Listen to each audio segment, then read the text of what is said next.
There's a voice in your head that has narrated your entire life. You've trusted it, believed it, defended it. But what if that voice is not you?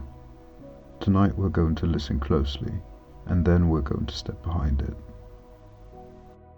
The voice in the head is the involuntary, conditioned, incessant thought processes that go through your mind all the time. The voice in the head is not who you are, it's just a stream of conditioned thinking. That sounds simple, almost obvious. But notice what happens when you really hear it. If the voice is conditioned thinking, then it was built. And if it was built, it can be seen. And if it can be seen, it cannot be the one who is seeing. So who is noticing the voice right now? Stay with that, because this question changes everything. So if you're being tortured by your thoughts, as many people are, and many people don't even know that they're tortured by your thoughts. They think they're being tortured by life. Whatever their life situation, my life is so dreadful, my life is so difficult and complicated, and I just can't stand it anymore. You are the awareness behind the thoughts, the silent presence that observes. The awareness behind the thoughts, not fighting them, not improving them, not deleting them, just aware. Most people spend their lives rearranging their thinking, very few step back from it. And here is the quiet twist. The moment you notice a thought, you are already free from it, even if just for a second. What happens if you lengthen that second? There's absolutely no incompatibility between being present and being aware of what time it is, or how much time you have left to go to a particular place. Because presence is the timeless dimension of consciousness, and it just means that what falls away is psychological time from your mind. When you become present, you step out of psychological time. Psychological time, that constant replay of the past, that endless rehearsal of the future. Now, what I call clock time or watch time, practical time, of course still operates in your life and in our civilization.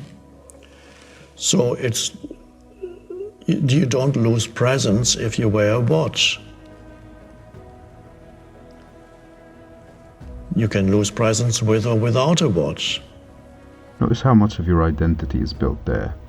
Your regrets, your ambitions, your unfinished conversations. But in this moment, there is no past, there is no future. There is only sensation, breath, awareness. And here is the deeper question. If you remove the story of your past, who are you? Being open to anything spiritual, if I had not experienced, in some cases it's a serious, very serious illness, or an accident, or some deep loss in their personal lives, and they come, and perhaps some of you that is also the case, there would not have been an opening if you had not gone through that suffering. And at some point, the suffering awakens you, and that is really the ultimate purpose of suffering, is to awaken. And then you realize that most suffering is actually unnecessary.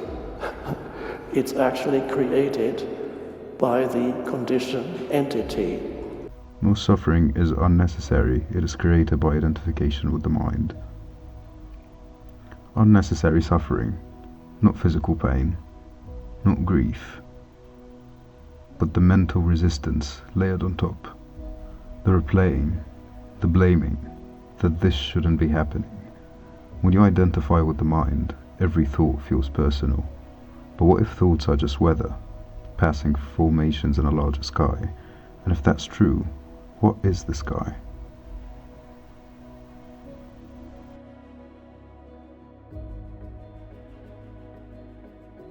And what is the present moment in essence? In essence, the present moment is not what happens in the present moment. The deeper essence is the present moment is the space for whatever happens. And there's the space, like the canvas, however you want to call it. So you are aware of yourself ultimately as the present moment. And this realization that ultimately you are the present moment. You are not in the present moment, you are the present moment. This is where it gets subtle. You don't enter presence, you don't travel to it, you don't achieve it, you are it. Before your name, before your history, before your opinions, there's a simple aliveness, and when you feel it, it doesn't feel dramatic. It feels ordinary, quiet, but deeply real. Why does something so simple feel so revolutionary? Power and strength that arises when you're no longer continuously reactive. That is really weakness. So if you become angry when somebody is angry at you, the ego regards this as power. You have compensated for feeling of having been diminished by somebody's attack, verbal attack or criticism. The ego feels diminished. The ego needs problems to strengthen its sense of self. Notice how the mind scans for what's wrong. It looks for friction, for unfinished business, for something to fix. Without a problem, the ego feels threatened. Because if there's nothing to solve, who are you? And here's the unsettling part. What if in this moment nothing is actually wrong? Pause there. The moment of stillness is always a good start to anything that you do, any activity. So it's important to become comfortable with stillness. There are many humans in this world who are made extremely uncomfortable by stillness. They can't stand it. So we are here at a higher education establishment, which means you've already been through lower education and have arrived at higher education. And higher education, of course, in most fields, it requires you to sharpen and to constantly use the conceptual mind.